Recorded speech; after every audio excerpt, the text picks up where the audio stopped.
اللہ پاک کے پیارے آخری نبی صلی اللہ علیہ وآلہ وسلم نے ارشاد فرمایا، جس نے مجھ پر ایک بار درود پڑھا اللہ پاک اس پر 10 رحمتیں نازل فرماتا ہے، اس کے 10 گناہوں کو معاف فرماتا ہے اور اس کے 10 درجات بلند فرماتا ہے۔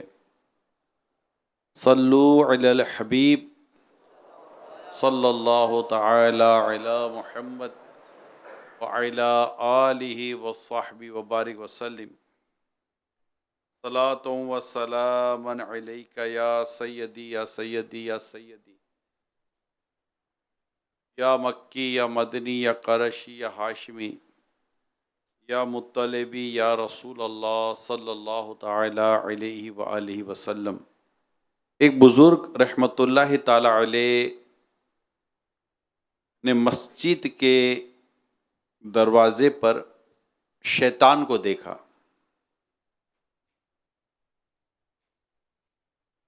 بڑے حیران اور پریشانی کے عالم میں شیطان مسجد کے باہر کھڑا تھا۔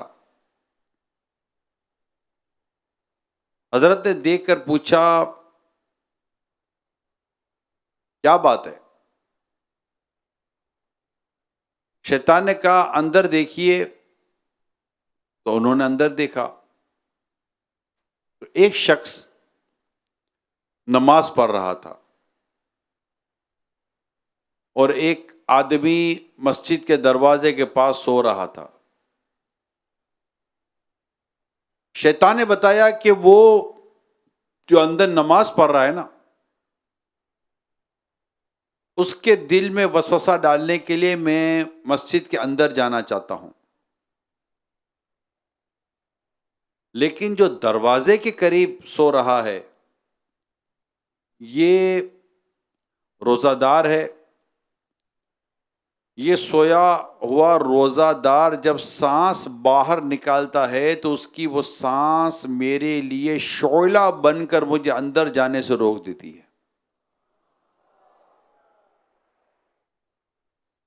یہ روزہ دار کے روزے کی برکت ہے۔ یعنی روزہ دار کا روزہ شیطان کے لیے کس قدر بھاری ہے اور روزے کی کس قدر اہمیت ہے، اسے ہم اس حکایت سے سمجھنے کی کوشش کر رہے ہیں۔ اب سوچئے کہ جب روزہ دار کی اس برکت سے دوسرا شخص محفوظ ہے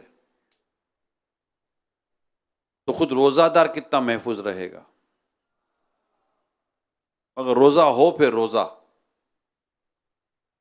کیونکہ روزہ یہ اتنی عمدہ عبادت ہے کہ اگر ہم اس کو صحیح طور پر رکھنے میں کامیاب ہو جاتے ہیں، اللہ کی توفیق سے ہوگا، جو بھی ہوگا اللہ کی توفیق سے ہوگا، تو ہم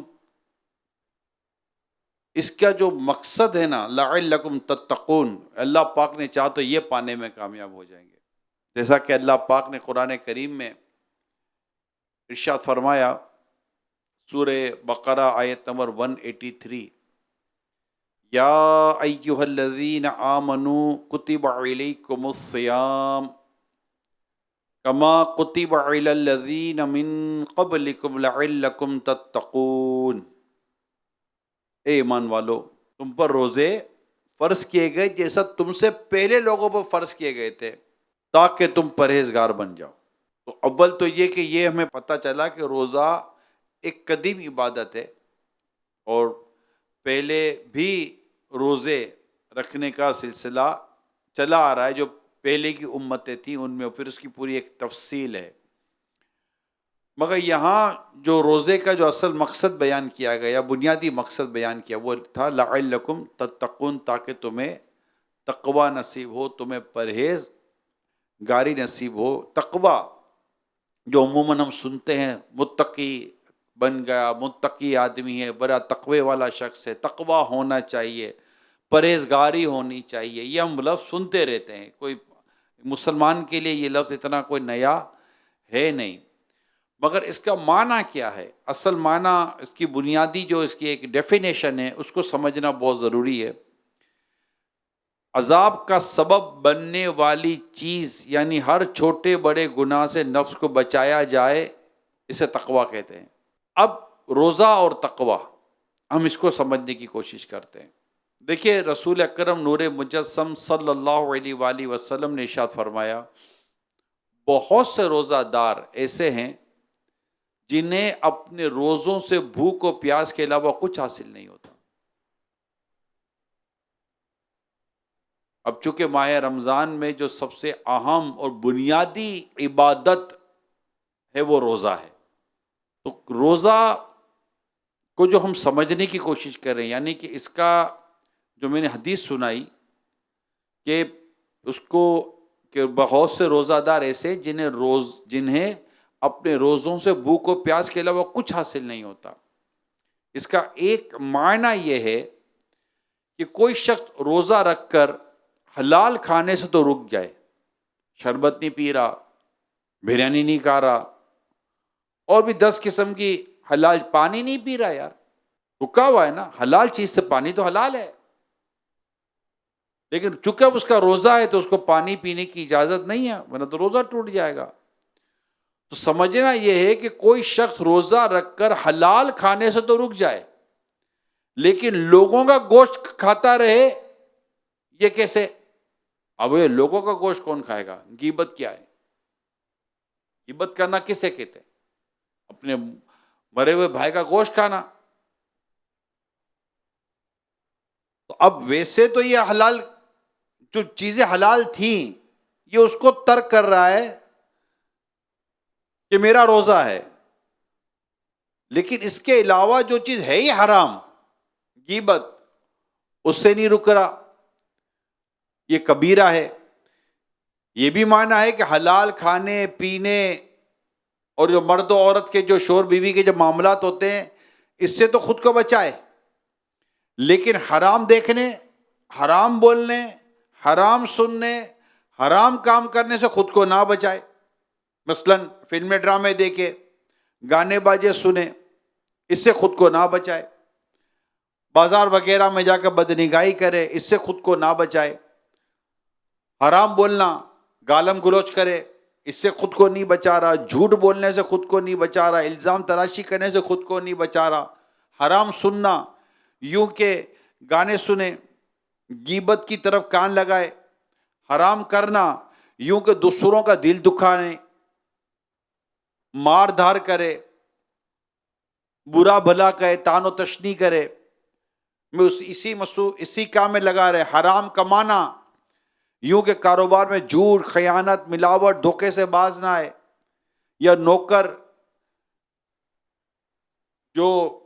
نوکر پیشہ جو لوگ ہوتے ہیں، جاب کرتے ہیں، تو رشوت کے بغیر کام نہ کرے، یا اپنی ذمہ داری پوری نہ کرے، یوں اس کی تنخواہ بھی حرام میں داخل ہو جائے۔ یہ سب وہ ہیں جنہیں روزے سے بھوک پیاس کے سوا کچھ حاصل نہیں ہوتا۔ یہ کون لوگ ہیں جنہیں روزے سے بھوک پیاس کے علاوہ کچھ حاصل نہیں ہوتا، اگرچہ فرض سے بری ذمہ ہو جاتا ہے کہ فرض تو ادا ہو جائے گا۔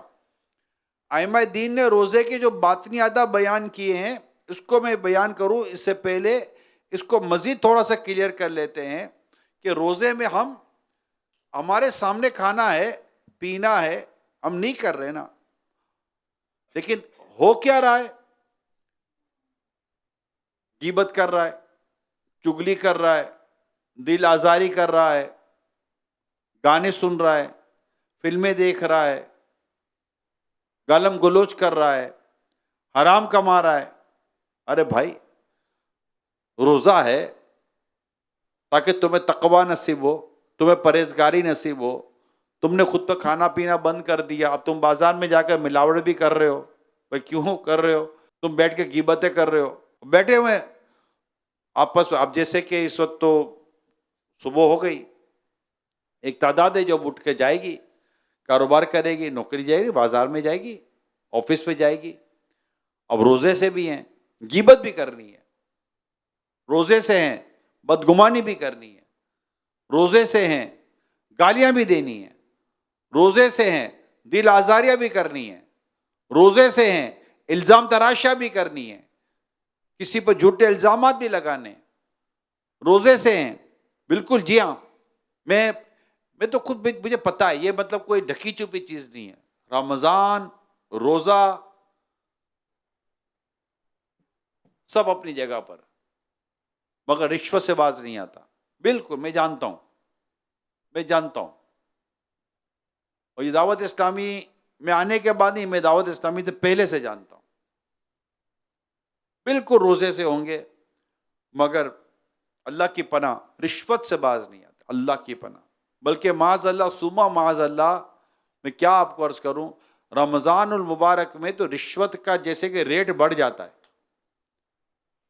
جیسے کہ نہیں ساری کی گھر کی سحری افطاریاں، سارے بچوں کے کپڑے، بیوی کے کپڑے، اپنے کپڑے، جوتے، یہ ساری چیزیں، عید کی ساری تیاری انہوں نے رشوت کے پہ ہے، ہمارا خرچہ بڑھ گیا بھائی، اب عید کا دن آ رہا، رمضان ہے، کھائیں گے پئیں گے نہیں، تم ہم کو نہیں دے گا، ارے دے گا بھائی تو تم نوکری سے لو نا، اپنی تنخواہ سے لو، رشوت سے کیوں لیتے ہو؟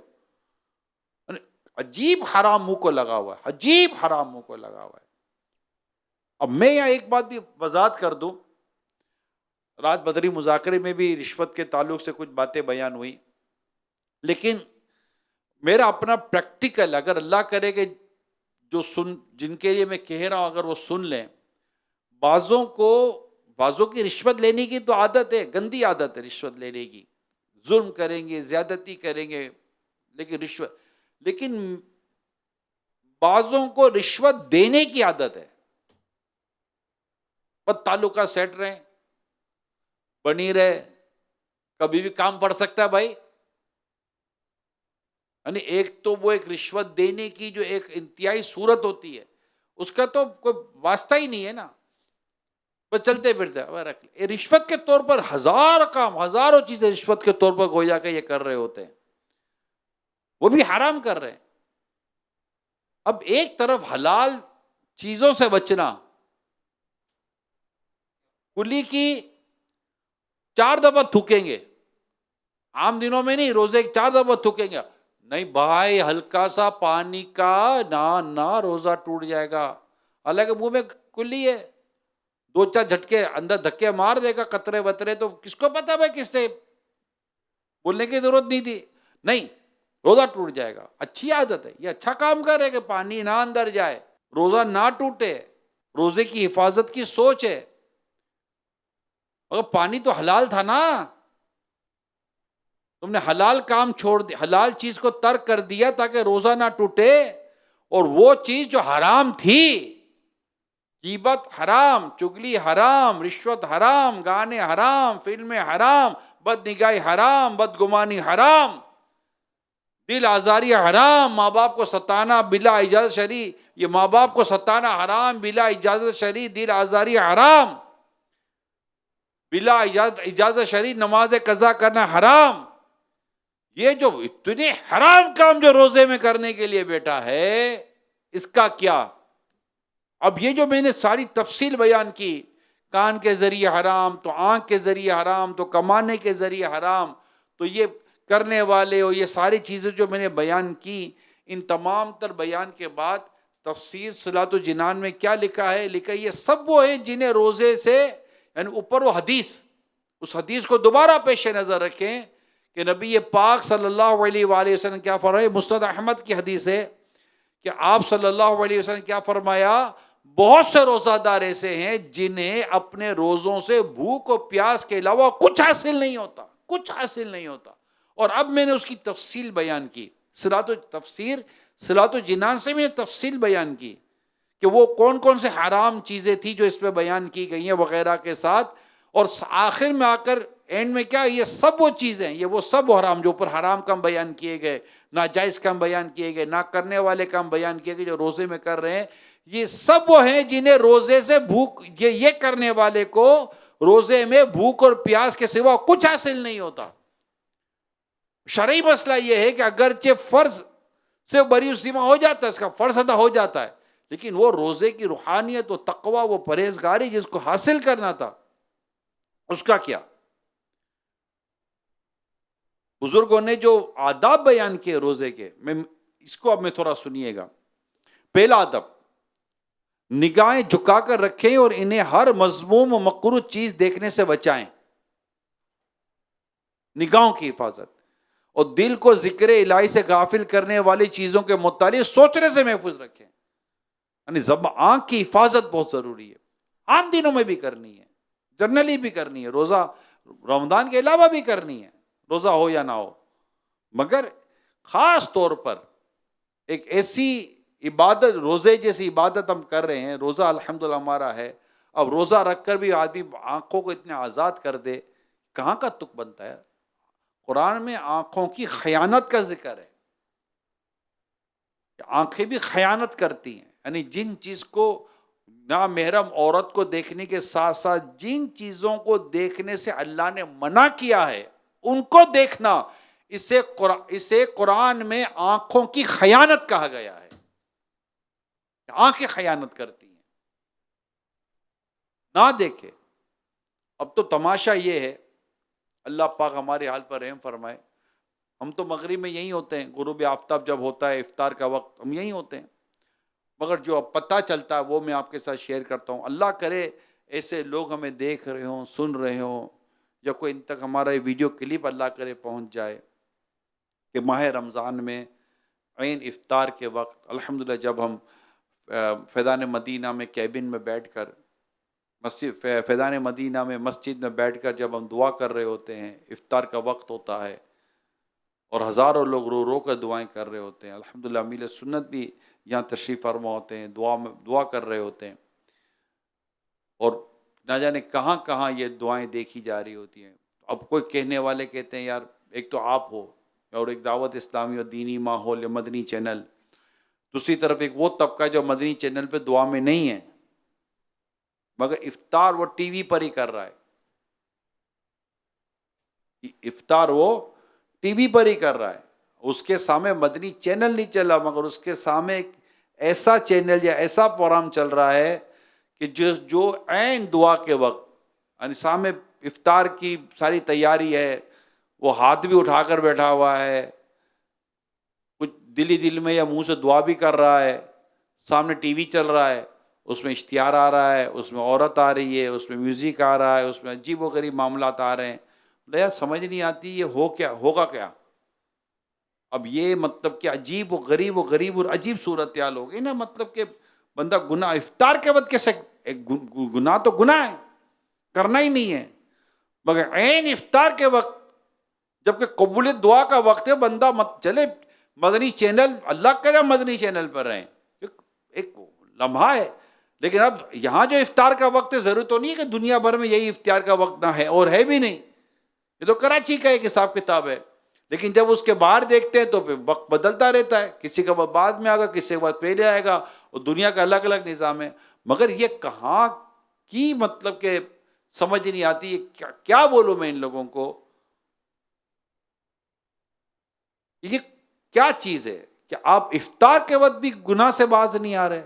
یعنی ایسا کبھی کبھی لگتا ہے کہ شاید ایک تعداد جسے یہ شعور ہی نہیں ہے کہ یہ گناہ ہو رہا ہے، شعور ہی نہیں، ایسا لگ رہا ہے، شاید واللہ عالم ممکن ہے، اور شاید ہو سکتا ہے ہمارے کہنے سے بعضوں کو شاید کوئی چوٹ ووٹ لگ گیا ہے. ہاں یار نہیں، غلط ہے. اب ایک اجنبی اور ایک غیر محرم عورت کو دیکھ رہے ہیں، غلط ہے. اب کیسے غلط ہے؟ میں کہا ابھی آپ کو سمجھا دیتا ہوں غلط کیوں ہے. ابھی ایک مولانا اگر ایک اجنبی سے بے پردہ عورت کے ساتھ کھڑا رہ جائے تو آپ کو ہاں دیکھو مولانا ایک اجنبی عورت کے ساتھ کھڑا ہوا ہے، باتیں کر رہا ہے، کیوں بھائی کیا پرابلم ہے؟ نہیں ہے، غلط ہے. کیا غلط ہے؟ غلط ہے نا، آپ غلط بول رہے ہو نا. مولانا کے لیے غلط ہے، داڑھی والے کے لیے غلط ہے. غلط اس لیے کہ شرعن غلط ہے. وہ داڑھی والا اس لیے غلط ہے، اس لیے نہیں ہے. غلط اس لیے کہ وہ شرعن غلط ہے، اسلام و دین میں اس کی اجازت نہیں ہے، تو آپ کو بھی نہیں، اس کو بھی نہیں ہے. اب ٹی وی پہ دیکھیں یا سامنے کھڑا کر کے دیکھیں، ٹی وی پہ تو اور بھی خطرناک معاملہ. پھر میوزک آیا، میوزک کیا مسجد میں آؤ کبھی جنازے میں بجے موبائل آپ کا میوزک والا، پھر پوچھوں گا آپ کا ہاتھ ہوگا اور موبائل ہوگا، اور نہیں مانیں گے تو لوگ جنازے میں آپ کا جنازہ نکال دیں گے. نماز کی حالت میں بجے تو صحیح موبائل، اور وہ اس پہ بجے بھی میوزک. پھر جو نمازی پہنچے گے نا آپ کو پھر پتہ چلے گا کہ یہ میوزک کا کیا مسئلہ ہے. ایک چیز ناجائز ہے، اللہ اس کے رسول نے منع کیا ہے. قرآن کریم کے آیات اس کی تفاسیر سے جو چیز سامنے آتی ہے، حدیثوں سے جو چیز سامنے آتی ہے، تو جو چیز غلط ہے وہ غلط ہے یار. اچھا نہ ماننا ایک اپنی جگہ پر ہے، مگر دل تقریباً کا گواہی دیتا ہے کہ یار غلط. اب ہم غلط کام میں پڑ گئے اور اس لیے ہم کہیں گے نہیں یہ غلط نہیں ہے، تو یہ تو کوئی انصاف کی بات نہیں ہے نا. تو یہ روزہ تو خاص طور پر روزے میں گانے باجے، فلمیں، ڈراموں وقت برباد کرنا، ٹائم پاس کر رہا ہے. ارے بھائی ٹائم پاس نہیں ہو رہا، ٹائم برباد ہو رہا ہے. یہ کو کیفیت تو دیکھو یار، کر کیا رہے ہیں آپ. اللہ پاک کی رحمت ہے، اللہ نے روزہ رکھنے کی سعادت دی ہے. نماز پڑھیں پابندی کے ساتھ، مسجد میں آئے بیٹھیں. ایک مہینہ تو ہے یار رمضان کے روزے فرض کیے گئے، ایک مہینہ ہی تو ہے. یوں آتا ہے یوں نکل جاتا، پتہ بھی نہیں چلتا یار. اتنی جلدی ہر سال یہ کہتے ہیں، یعنی پچھلے سال بھی یہ کو 20 دفعہ تو میں نے کسی سے موضوع پر باتیں کی ہوں گی یار. پتہ ہی نہیں چل رہا یار. رمضان ایک پہلا روزہ ہے، دوسرا روزہ ہے، تیسرا روزہ، اوہ آج تو دوسری رات آ گئی، تو تیسری رات آ گئی. ابھی ہم بیٹھیں گے نا، ابھی اب اٹھیں دوسری رات آ گئی ہوگی یار. ایک پہلا روزہ چلا گیا. یوں کرتے کرتے اب پورا مہینہ نکل جائے گا. دیر کتنی لگتی ہے. اور ہم کیا بدلے، دیکھنا تو یہ ہم کیا بدلے. آج جیسا آج کلوزنگ بیلنس لے لیں کہ بھائی آج میری یہ کیفیت تھی، نمازوں کی، عبادت کی، نیکی کی، تسبیح کی، اوراد و وظائف کی، یہ چیزیں تھیں. اور یہ اللہ نہ کرے مجھ جو برائیاں تھیں، یہ مجھے چھوڑنا، یہ مجھے پکا کرنا ہے. اس پر باقاعدہ اپنے آپ کو جما لیں اور ماہ رمضان کو فوکس کر لیں. اللہ پاک نے چاہ تو تک زندگی میں مدنی انقلاب نہ ہو تو بتائیے گا. تلاوت کروں گا، عبادت کروں گا، یہ کروں گا، یہ نیکی کروں گا، یہ نیکی کروں گا. الحمدللہ ماہ رمضان ہے، آسان ہو گیا نا. شیطان بند ہے، ابلیس بند ہے، اور نیکی کا ماحول بنا ہوا ہوتا ہے تو باقاعدہ کہتے سازگار ہے ماحول، اپنی ایک فیوریبل ماحول ہوتا ہے. اللہ پاک ہمارے حال پر رحم فرمائے اور ہمیں گناہ سے بچ کر روزہ رکھنے کی توفیق عطا فرمائے. تو ایک تو آنکھوں کے تعلق سے میں نے بیان کیا، اس کا دوسرا ادب یہ فضول باتوں، جھوٹ، غیبت، چگلی، فحش کلامی، بد اخلاقی اور لڑائی جھگڑے سے زبان کی حفاظت کی جائے. یہ روزے کا دوسرا ادب ہے. اب بیٹھ کر غیبتیں کرنا، اللہ پاک رحم کرے، پتہ نہیں گھروں میں کیا حال ہوتا ہوگا. یہ گھروں میں بھی یہی حال ہوتا ہوگا. اللہ کی پناہ. جو بچے ہوئے ہیں، جو بچی ہوئی ہیں، اللہ پاک سب پر رحم فرمائے. اب ساس کا بھی روزہ تو بہو کی غیبت کرے گی، بہو کا روزہ تو ساس کی غیبت کرے گی، ماں بیٹی کی، بیٹی ماں کی. سب غیبتوں سے کون بچتا ہے الا ماشاءاللہ جس کو اللہ بچائے. دوست کی غیبت کرے گا. مذہبی آدمی بھی اپنے ادھر ادھر سے گھما پھرا کر کوئی بھی غیبتوں میں پڑ جاتے ہیں. جس کو اللہ بچائے وہی بچتا ہے، الا ماشاءاللہ 100% بات نہیں ہے. لیکن غیبت کی تعریف اور غیبت کی تمام چیزوں کو غور کریں تو بہت کم رہ کے بچنے والے یار، بہت کم رہ کے بچنے والے. یعنی بہت بڑی تعداد نہیں ہے بچنے والوں کی، ہے مگر پھر بھی ہے، مگر بڑی تعداد نہیں ہے. پوش کلامی، الٹی سیدھی باتیں، تو عجیب و غریب انداز ہے. لڑائی جھگڑے دیکھے تو رمضان میں تو مزید لڑائی جھگڑے شروع ہو جاتا ہے. کچھ بولنا ہے، حالانکہ روزہ تو صبر لاتا ہے، مگر یہ صبر کی جگہ وہ جھگڑے کرتے ہیں. اللہ پاک ہمیں روزے کے آداب کو سمجھنے اور ان کی آداب کے ساتھ روزے رکھنے کی توفیق عطا کرے، اور ہمیں اللہ کرے کہ ہم اپنے روزوں کی حفاظت کر کے پکا روحانی انداز سے اس کی روحانیت حاصل کرنے میں کامیاب ہو جائیں. اور اللہ کرے کہ لعلکم تتقون جو ہمیں ارشاد فرمایا گیا، اس منزل کو پانے میں ہم کامیاب ہو جائیں. آمین بجاہ خاتم النبیین صلی اللہ علیہ وآلہ وسلم. صلو علی الحبیب.